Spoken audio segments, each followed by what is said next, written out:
अस्सलामुअलैकुम गाइस, क्या हाल है। उम्मीद है सब ठीक ठाक होंगे, खैरियत से होंगे। आप देख रहे हैं सादी रिएक्ट्स यूट्यूब चैनल और मेरा नाम है सरदार साद। और आज मैं आपके लिए जो वीडियो लेकर आया हूँ वो है डिफेंस डिटेक्टिव की वीडियो।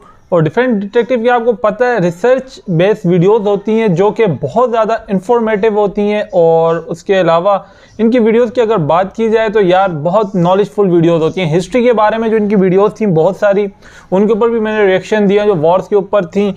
और मतलब रिसर्च एनालिसिस के ऊपर बेस्ड होती हैं इनकी वीडियो जो कि मतलब नॉलेजफुल होती हैं। और मैं समझता हूँ कि इनकी जो वीडियोस होती हैं वो स्टूडेंट्स के लिए भी बहुत ही मायनाखेज वीडियोस हैं।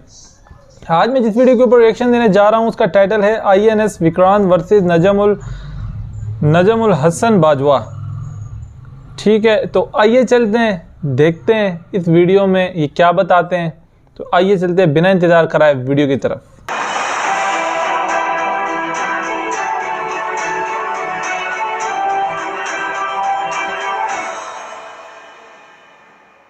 इस वीडियो में बताई गई सारी जानकारी पब्लिक प्लेटफॉर्म पर उपलब्ध है। इसमें ऐसी कोई जानकारी नहीं दी गई है जिससे हमारे सुरक्षा बलों की गोपनीयता भंग होती है। डिफेंस डिटेक्टिव सेना का सम्मान करता है और उन्हीं जानकारियों के आधार पर काम करता है जो सार्वजनिक रूप से मौजूद हैं। नमस्कार दोस्तों, डिफेंस डिटेक्टिव के एक और एपिसोड में आपका स्वागत है। मैं हूं आलोक। तो आज के इस वीडियो में मैं आपको पाकिस्तान के एक ऐसे सुपर प्लान के बारे में बताने जा रहा हूं जिसके जरिए वो भारत के एयरक्राफ्ट कैरियर को, यानी कि अभी जो मान लीजिए INS विक्रमादित्य है या INS विक्रांत है, उसको चुटकियों में तबाह करने का दावा कर रहा है। यूट्यूब पर पाकिस्तान के एक बहुत बड़े डिफेंस एक्सपर्ट हैं नजम उल हसन बाजवा। इनके मुताबिक पाकिस्तानी नेवी और एयरफोर्स ने मिलकर एक ऐसा प्लान तैयार किया है जो बड़ा ही स्मार्ट वर्क है और इसके जरिए वो INS विक्रांत को यूं चुटकियों में डुबा देंगे। पाकिस्तान एयरफोर्स और पाकिस्तान नेवी ने मिलकर एक बड़ा शानदार प्लान बनाया है to destroy this aircraft carrier. तो पाकिस्तान ने एक मास्टर प्लान रेडी किया है। वो मास्टर प्लान क्या है सुनिएगा जरा। अब मैं आपको एक चीज दिखाने जा रहा हूं। 2012 में हुआ ये कि चाइना में एक मिसाइल उन्होंने शो किया। उस मिसाइल का नाम था CM-400। ये CM-400 मिसाइल बहुत शानदार था। इसे स्पेशली डिजाइन इसलिए किया गया था कि ये वॉरशिप्स को तबाह कर सके, खास तौर पर एयरक्राफ्ट कैरियर को तबाह कर सके। तो बकौल मिस्टर बाजवा, पाकिस्तान का जो ये सुपर प्लान है इसके मुताबिक उनका जो फाइटर जेट है JF-17 उसमें इस मिसाइल को फिट कर दिया गया है।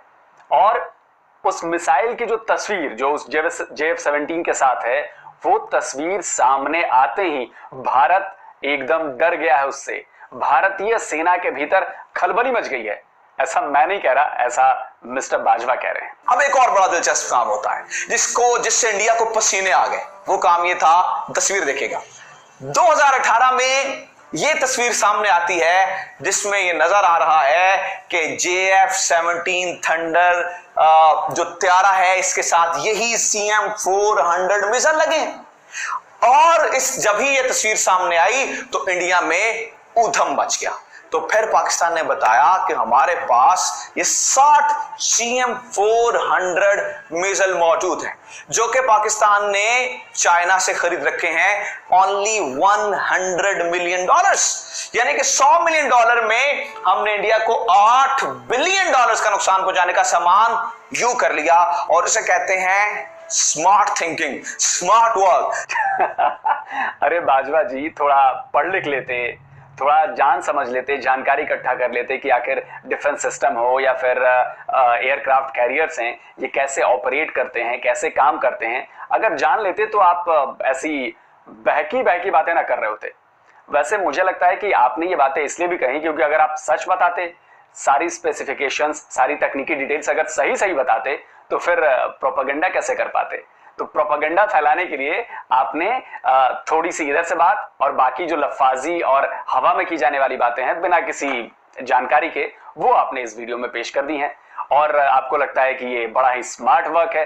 तो चलिए भाई, जिस मिसाइल की आप पहले बात कर रहे हैं जरा उस मिसाइल के बारे में जान लेते हैं।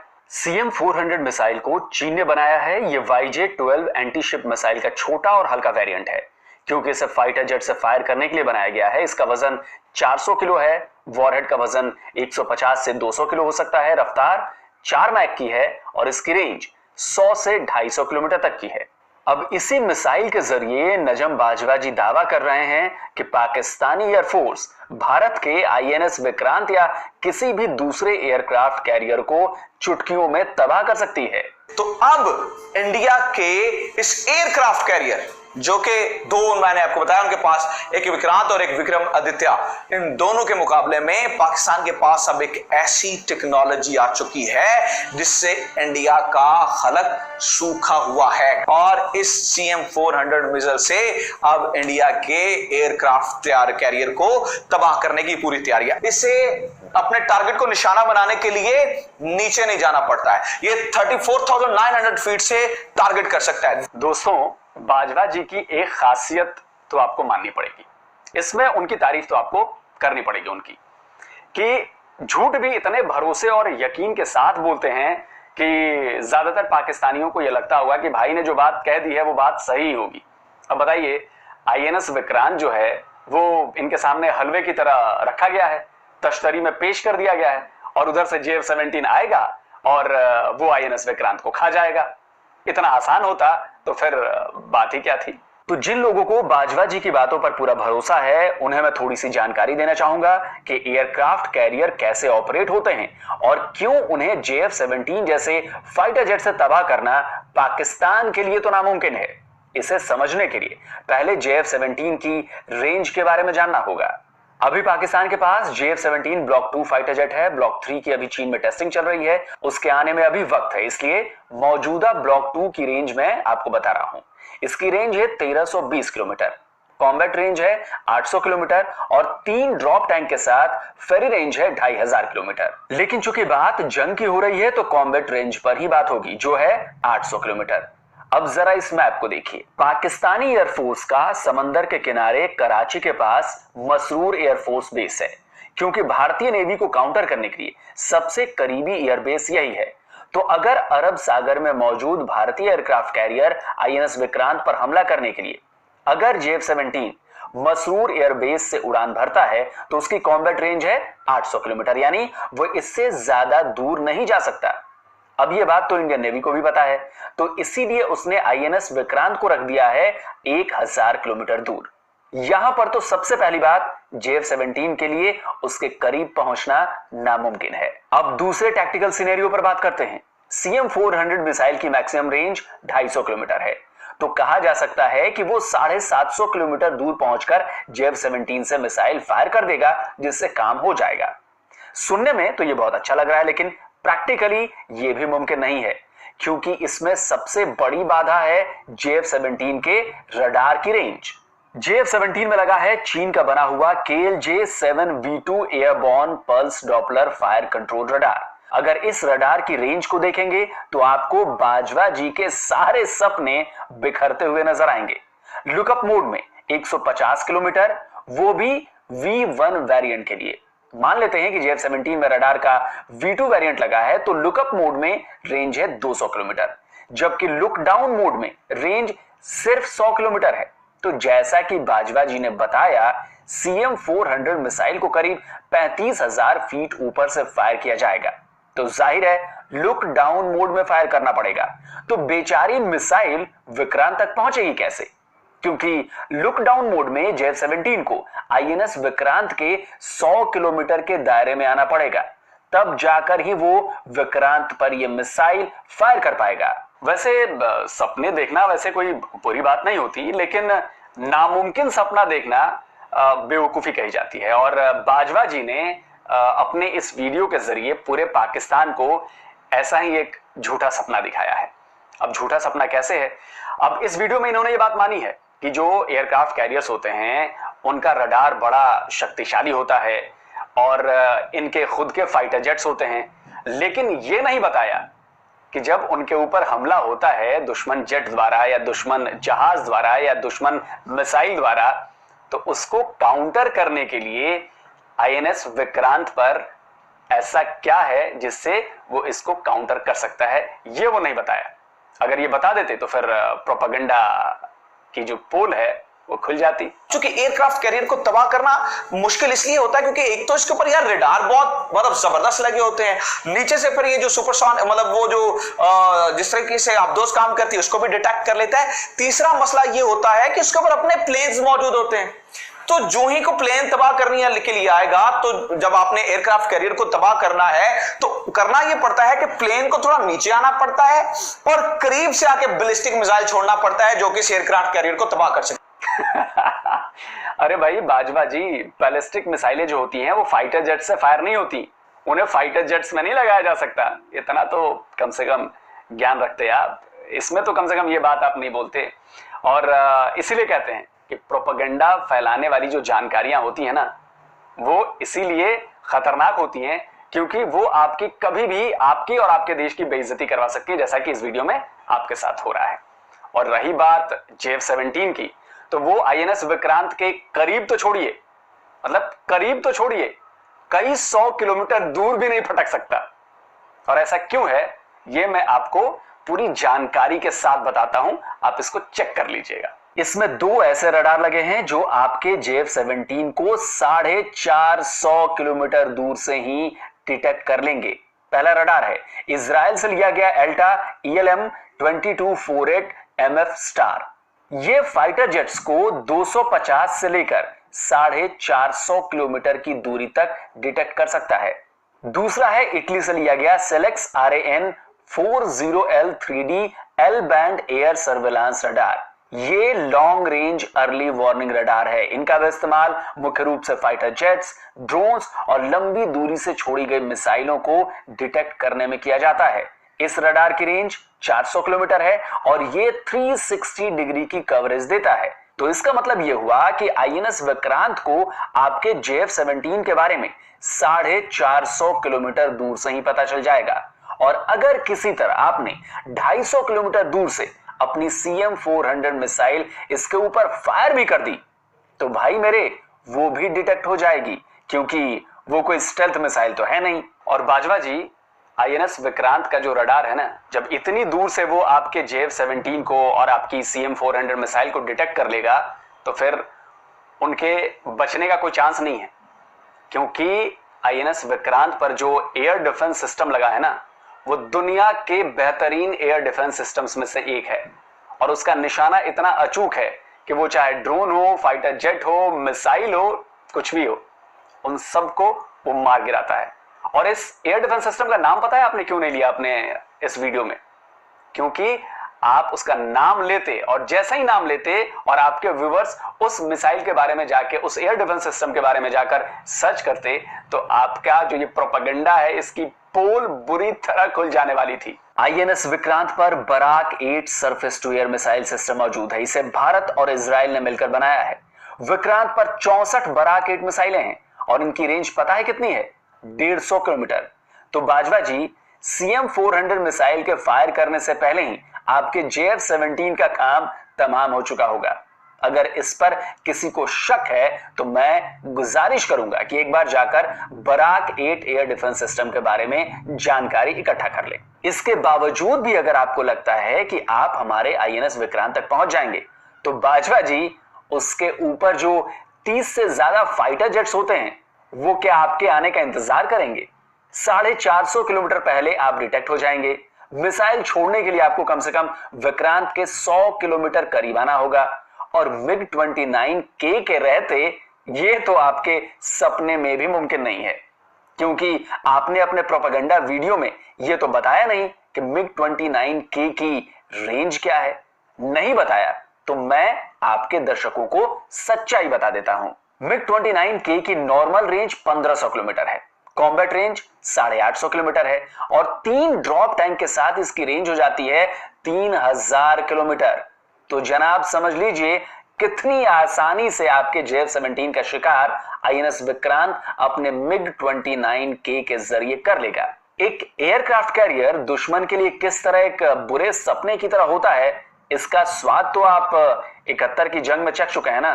खैर, INS विक्रांत को अपने JF-17 से डुबो देने का सपना ही देखते रहिए और अपनी झूठी खबरों से अपनी आवाम का दिल बहलाते रहिए। उन्हें झूठ को सच मानने के लिए अपने वीडियो परोसते रहिए, क्योंकि ये तो अब भी मानते हैं कि हमारी सेनाओं को छोड़िए, हमारी नेवी को छोड़ दीजिए, हमारी नेवी के सिर्फ एक जहाज की कीमत आपकी तीनों सेनाओं के रक्षा बजट के करीब करीब बराबर है। पाकिस्तान के पास ये एयरक्राफ्ट कैरियर मौजूद नहीं है।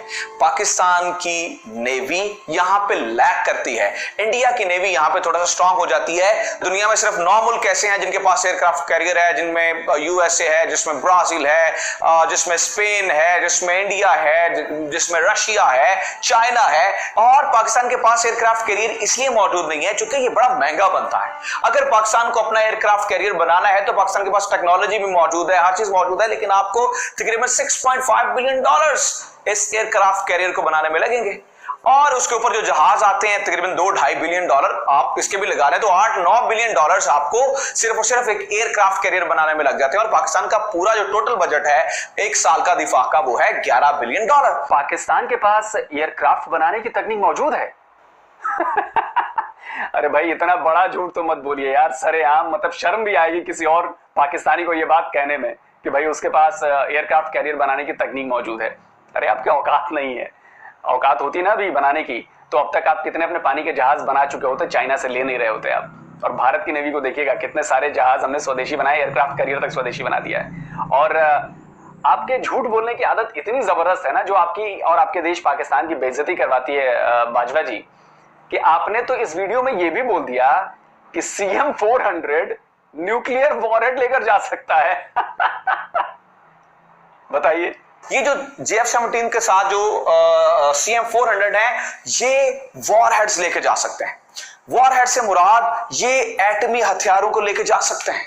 तो दोस्तों अब तक तो आपको समझ में आ गया होगा कि ये जो बाजवा जी हैं तथाकथित डिफेंस एक्सपर्ट, इनकी सारी वीडियो जो है झूठी, आधारहीन, विदाउट फैक्ट्स होती हैं और सिर्फ घुमा फिराकर बातों को कहना, भारत डर गया, पसीने पर छूट रहे हैं, ये सब वो सब। खैर ठीक है, उनका काम है, वीडियो के व्यूज मिलते हैं, लेकिन सच्चाई से दूर दूर तक वास्ता होता नहीं है। और ये वीडियो मैंने इसलिए बनाने की सोची क्योंकि भाई बाकी जो दर्शक है पाकिस्तान के, वो भी अगर मेरी इस वीडियो को देखेंगे तो कम से कम उनको ये तो लगेगा कि यार ये भी पॉइंट है यार, ये क्यों इतना झूठ बोलता है। अरे एक आध लोग भी अगर विश्वास कर लें तो ठीक है, खैर कोई बात नहीं। और रही बात एयरक्राफ्ट विक्रांत को डुबाने की, तो वो तो इसलिए भी और मुश्किल है क्योंकि बाजवा जी ने एक और बात नहीं बताई। एयरक्राफ्ट कैरियर्स कभी अकेले नहीं जाते जंग में, कैरियर स्ट्राइक ग्रुप जाता है और इस ग्रुप में होते हैं डिस्ट्रॉयर्स, फ्रिगेट्स, कॉर्वेट्स, समझ रहा है ना। तो पूरा दल बल साथ में चलता है और इन सबके पास खतरनाक ताकतें होती हैं, खतरनाक हथियार होते हैं और आसपास इनके फटकना। आपकी नेवी तो छोड़ दीजिए यार, नेवी तो आपकी कहीं टिकती ही नहीं है। एयरफोर्स के JF-17 को पहुंचने के लिए नामुमकिन है। कैरियर स्ट्राइक ग्रुप का मतलब यह होता है कि एयरक्राफ्ट कैरियर के साथ उसके ग्रुप में कई डिस्ट्रॉयर्स, फ्रिगेट्स, कॉर्वेट्स और दूसरे जहाज होते हैं और इन सबके पास भी दुश्मन के फाइटर जेट्स, सबमरीन्स, दूसरे जहाज और दुश्मन की मिसाइलों को मार गिराने की काबिलियत होती है। तो जो लोग बाजवा जी के वीडियो को देखकर खुश हो रहे होंगे कि पाकिस्तान ने बड़ी स्मार्ट थिंकिंग और स्मार्ट वर्क दिखाया है, तो ये झूठ का गुब्बारा है जो अब फूट चुका है। तो भाई जो लोग बाजवा जी का वीडियो देखते हैं, कम से कम भाई मेरी उनसे गुजारिश है कि भाई फैक्ट चेक कर लिया करें कि क्या हो सकता है और क्या नहीं हो सकता है। सिर्फ लफ्फाजी पर बातों पर नहीं जाएं। खैर आपकी मर्जी है, आपको सच मानना है सच मानिए, झूठ मानना है झूठ मानिए, कोई हमारे ऊपर, कोई हमारी सेहत के ऊपर कोई फर्क नहीं पड़ता। तो दोस्तों उम्मीद है आपको डिफेंस डिटेक्टिव का ये वीडियो पसंद आया होगा। तो भाई अगर पसंद आया तो इसे ज्यादा से ज्यादा लाइक। गाइस ये थी वीडियो डिफेंस डिटेक्टिव की, नजमुल हसन बाजवा के ऊपर उन्होंने एक वीडियो बनाई थी हसन भाई ने, तो उनके रिप्लाई में इन्होंने वीडियो बनाई डिफेंस डिटेक्टिव की टीम ने। और मैंने जैसे कि आपको पहले कहा था कि इनकी जो वीडियोस होती हैं वो रिसर्च बेस्ड होती हैं और अच्छे ही मतलब डिफाइन करते हैं पूरी चीज़ को, जिसके ऊपर भी जो भी टॉपिक हो उसके जो हकाइक होते हैं ये सामने लेकर आते हैं। जिस तरीके से इन्होंने फैक्ट्स रखे और बताया कि भाई विक्रांत को अगर तबाह करना चाहते हैं JF-17 से तो कितना नामुमकिन है और कितना मुश्किल है। देखिए कोई भी किसी भी मुल्क की नेवी या आर्मी होगी वो इतनी बेवकूफ़ तो नहीं कि अगले की रेंज के अंदर, दूसरे मुल्क की रेंज के अंदर अपने इतने महंगे कैरियर, एयरप्लेन कैरियर खड़े कर देगी कि यार वो आओ और हमें तबाह करो। बात ये है कि ठीक है, कहते हैं कि खुश करने को ये बात भी अच्छी है, दिल की खुशी के लिए तो ये बात भी अच्छी है। तो नजमुल हसन साहब जो हैं वो कुछ भी कह सकते हैं, मैं उनकी अपनी राय है, उनकी अपनी सोच है, उनका अपना एनालिसिस है, उनकी अपनी मतलब एक रिसर्च टीम होगी। लेकिन जिस तरीके से एक्सपोज किया है मेरे ख्याल में डिफेंस डिटेक्टिव की टीम ने, तो बहुत ही बुरा किया है और ज़्यादती की है। यकीन माने इनके साथ इस तरीके से नहीं करना चाहिए। देखें, आपके पास F-17 है, ठीक है, आप उसकी बताएं भाई इतने इतने मीटर्स की रेंज है, ये है, ये समझ आती है, ठीक है। अब आप ये कैसे सोच के दे सकते हैं कि F-17 जो है वो जाके इंडिया में विक्रांत को किस तरह तबाह करेगा। आप लोगों को जो है अलिफ लैला की कहानियाँ सुनाने से अच्छा रियलिटी जो है, जो फैक्ट्स हैं वो बताएं। अलिफ लैला की कहानियाँ सुना के मतलब ये बात तो झूठी खबरें, झूठी प्रोपेगेंडा करके फ़ायदा तो नहीं है। जो बात है वो आप हकीकत बताएं, भाई ये चीज़ है, ये एरोप्लेन की क्वालिटी है, ये डायनामिक्स है, इस तरीके से उड़ता है, इस तरीके की खसूसियात है, इस तरह की इसके अंदर खामियां हैं जो लोग समझना भी चाहते हैं। जिस तरह डिफेंस डिटेक्टिव की टीम ने बताया कि भाई जो एरोप्लेन कैरियर होते हैं वो किस तरीके से काम करते हैं, किस तरीके के रेडार होते हैं, किस तरीके के जहाज़ उनके ऊपर मौजूद हैं और किस रेंज तक वो जा सकते हैं, किस रेंज तक वो हिट कर सकते हैं, किस तरह के मिसाइल उनके पास है, जो कि इंफॉर्मेटिव वीडियो है। और पूरा मतलब उन्होंने फिजिक्स का ख़ास ख्याल रखते इन्होंने अपना एनालिसिस और अपनी जो उनकी नॉलेज थी वो इन्होंने लोगों तक पहुंचाई, जो कि एक अच्छा वे है, मैं समझता हूँ बेहतरीन तरीका था। तो गाइस ये थी वीडियो। अगर आप चाहते हैं कि इस तरह की और वीडियोस के ऊपर मैं रिएक्शन दूं तो कमेंट सेक्शन में मुझे लाजमी बताइएगा। और ये वीडियो आपको कैसी लगी तो लाइक करिएगा और उसके साथ साथ अपनी राय जो है वो कमेंट्स में लाजमी दीजिएगा। मिलते हैं इंशाअल्लाह ताला फिर नेक्स्ट वीडियो में। अस्सलाम वालेकुम।